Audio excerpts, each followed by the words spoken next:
All right, so we're live. My dog is over here making sure that she's going to be distracting me this whole entire time. So, wanted to touch on this question of how long does it take to be job ready? From beginner to job ready, and there's so many things, there's so many factors that are involved in this. There's so many factors. It's not a simple, oh, six months to a year. And those are things that you hear on the internet. Those are things that you hear very often. It's just like 6 months to a year, or 18 months, or whatever the length of the boot camp is, plus 3 months or plus 6 months. And it is honestly wrong, because the people giving those pieces of advice to you do not know anything about you, right? They're just telling you, like, hey, this is just standard. But what if you're not a standard type of person? What if you have different things going on? What if you're somebody who is extremely focused? Is somebody who's able to focus very well? What if you're somebody who cannot focus well? Wouldn't the timeline have to adjust because of those things? It's not as simple to say, here's this timeline, this is what it is for you. And I really get frustrated or annoyed by a lot of, marketing by boot camps or coaches or whoever, college, schools, whatever, right? They're saying these things, and it's getting you hyped up for you to believe that, oh, I can do it within X amount of time. But they're saying it not knowing you. They don't know you. They never talked with you. They never met you. You need somebody to be able to, like, when we're talking about how long does it take to be job ready, right? How how do you learn? How do you learn? Are you a book learner? Do you learn by reading? Or do you learn by, like, visualization? Do you learn by, like, doing it? Do you learn by how what's the best way for you to learn? That factors into how fast you're able to go through the material too. Like, if you're a book learner, then guess what? You're gonna have to read a lot more books, right? You're gonna have to read content. It's unless you're like the one of like a speed reader, right? But usually when it comes to speed reading, your retention goes a little bit down, usually. But anyway, but it's going to take a little bit more time for you to possibly go through that material, possibly, opposed to maybe watching videos. Maybe it might be easier for you to watch videos, but maybe it's easier for you to get distracted while you're watching those videos, because maybe something else is going on in the background, right? Who knows all of those factors better than you? No one. It's only you that knows those factors. So when we're considering all of these aspects to learning, right, the knowledge part obviously is the most important. Learning that, but actually, I think the knowledge part is the second to the mindset. Do you have the particular mindset of, when you're going through something, when you're learning, to actually focus? Are you able to flip your phone around, put it on silent, do not disturb, flip it around and put it off to the side, and actually lock in and engage? Most people cannot do that. Sometimes I struggle with that myself. It's very, very difficult sometimes to do that. But those are some of the things that we have to be able to do when we're going into this field. So from beginner, meaning not knowing anything, to being able to get the job, how many hours are we talking? Are you somebody who, like, I'll give a few different examples. Excuse me. So do you have maybe perhaps 10 hours a week? Do you have 10 hours a week? Maybe an hour every day, Monday through Friday. And then, you got 2.5 hours on Saturday and 2.5 hours on Sunday. If you're doing that, but it's consistent and you're actually locked in and fully engaged,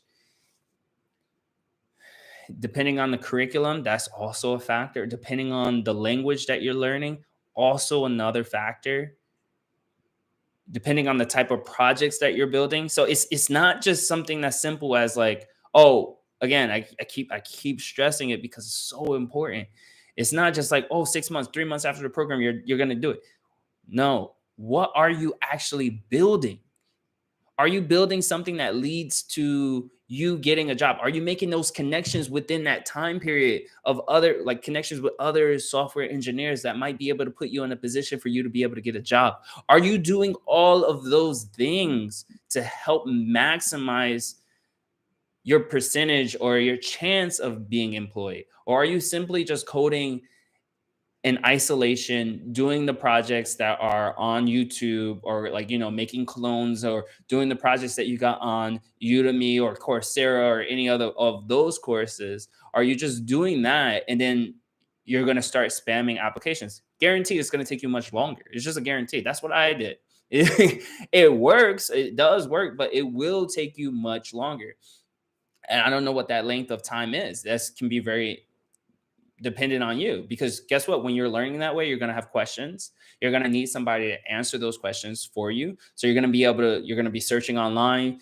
You might be commenting on like YouTubers, like for questions. A lot of them don't answer back to that because you might be like messaging on a video that's 2 years old and they moved on, or there's so many different factors to that aspect of it. But general guidelines are relatively safe when they say 6 to 12 months. But if you're somebody who's dedicated, if you're somebody who's serious about your craft, serious about the skill of being able to make software, serious about the craft of being able to take somebody else's ideas and then make it into a website, make it into an application, have the computer do the hard work, right? Well, obviously you're doing the hard work too, but if you're somebody who is serious about that craft, like think about the professional athletes. They're not people who just wake up and like, all right, let's go to a game. No, like there's practices in the mornings. There's constant film that they're watching. They're constantly studying. They're constantly like, well, diet is depending on the athlete. And actually all of those things depends on the athlete. The best of the best are doing everything on a super elite level. So also for us, what are we doing? What are our where's our focus? Where's our mindset when we're in this space? Is it just like, let me just code for these like 30 minutes, let me just do whatever? Then it's going to take you much longer. But if you're somebody who's very serious and intentional about every single thing that you're doing, taking notes and being mindful of the things that you don't know and diving deeper into those things that you don't know, and the things that you know, just like, all right, touching on it every once in a while because you already know it and not spending that much time in it. Usually people spend more time on the things that they know and they shy away from the things that they don't know. So JavaScript, it might be giving you a little problems. Java might be giving you problems. C#, C++. And those things might be giving you problems right now, and you're shying away from it. Maybe you're staying away HTML and CSS and something light and simple. Don't do that. Dive deeper into those things that are giving you problems, because that's going to speed up your timeline, right? So whatever your timeline is, as long as don't do a month. Don't think, I don't know anything about computers. I don't know anything about coding. I'm going to do 1 month and I'm going to get a job. This is not going to happen unless you know somebody and they just got money to burn and they're going to hire you. Because you're not really going to be able to do anything of significant value for any multi-million-dollar, billion-dollar company at that point. A month, 2 months is too short. I would definitely say that, unless you are super on fire. If you're super on fire and you understand everything, actually, I'll say this: if you have a guide that's guiding you, if you're by yourself and you're giving yourself like 2 months, it's not going to happen. I don't care what course you have. I don't care. You have all the Harvard courses, all the MIT courses. It doesn't matter. Whatever courses, it does not matter. But if you're somebody who has a guide and is constantly walking you through, a mentor or coach that's walking you through every single step, every single day, that's the intentions that I'm talking about. Like, it has to be with you so much within that time. And it's probably super unrealistic, because to get a software engineer to help you, and this is the thing that people don't really like, they're like, why is this so expensive to get this education? Well, think about it.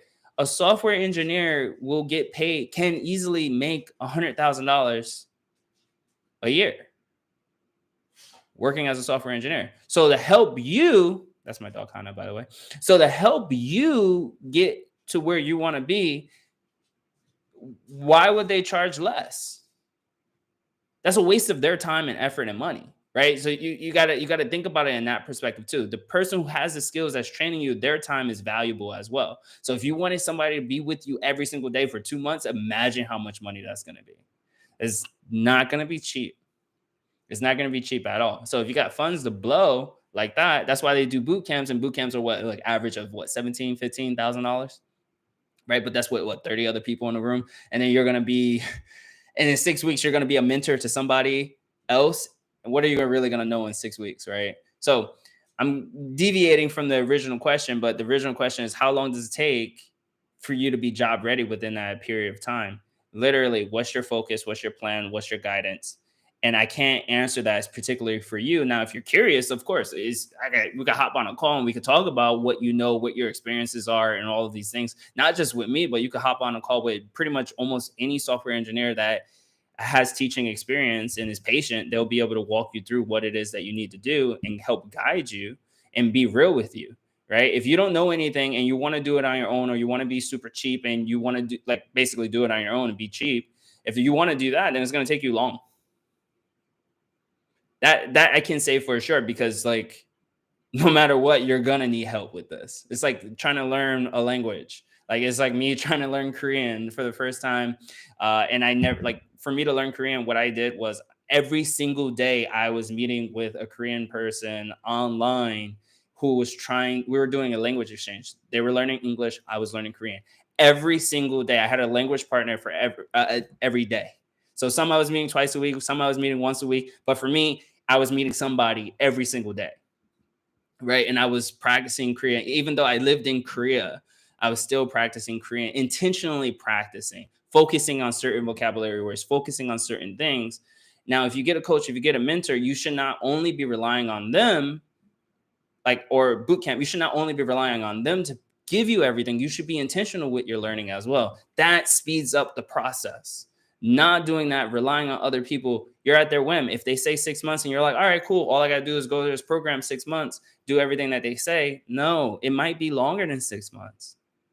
It might be, because if you have that mindset of like, oh, you're just being passive, if you're just being passive, that means you're not going above and beyond, right? 6 months to that individual is maybe the boot camp, 6 months to the coach that's telling you these things. Maybe their effort in their head of the focus that you should have and the determination that you should have. Yeah, in their head, yeah, it's going to be 6 months for you. But do you match that? That's very important, right? So you hear a lot of people ask me like, "Oh, how many hours do I have to study? How many hours do I have to study?" Or like, "Was the duration of things?"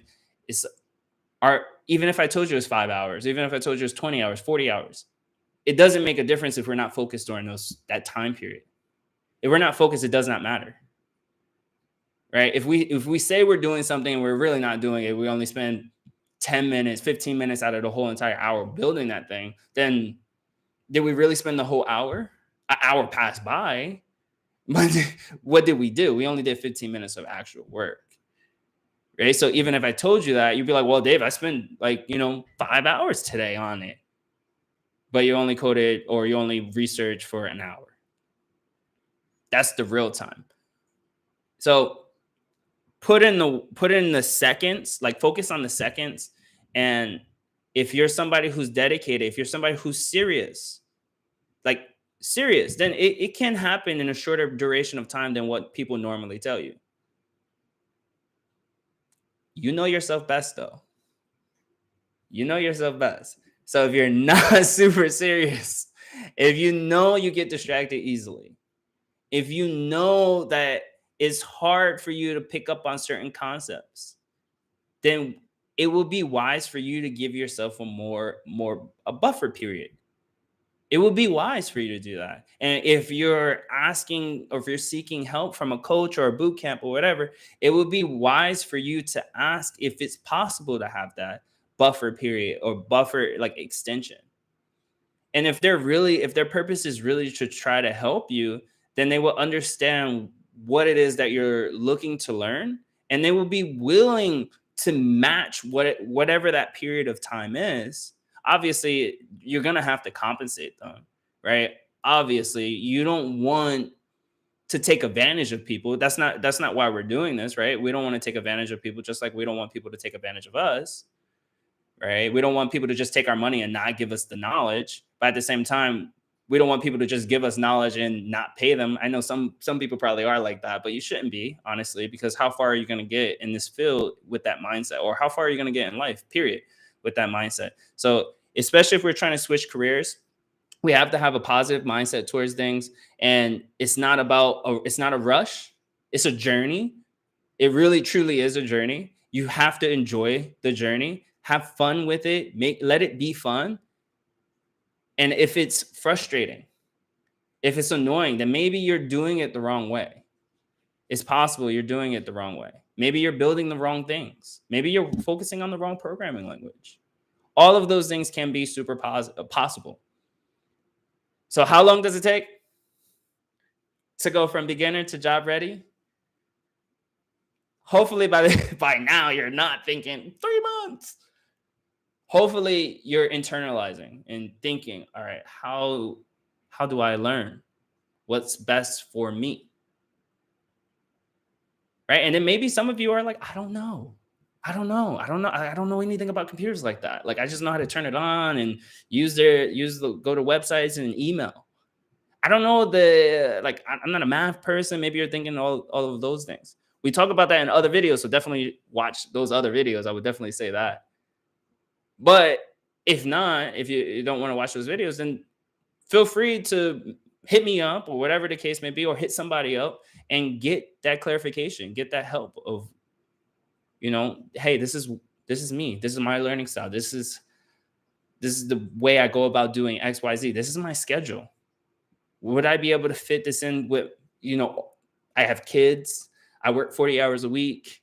I work overnights, or yada, yada, yada, yada, whatever is going on. I have this to pay for. I have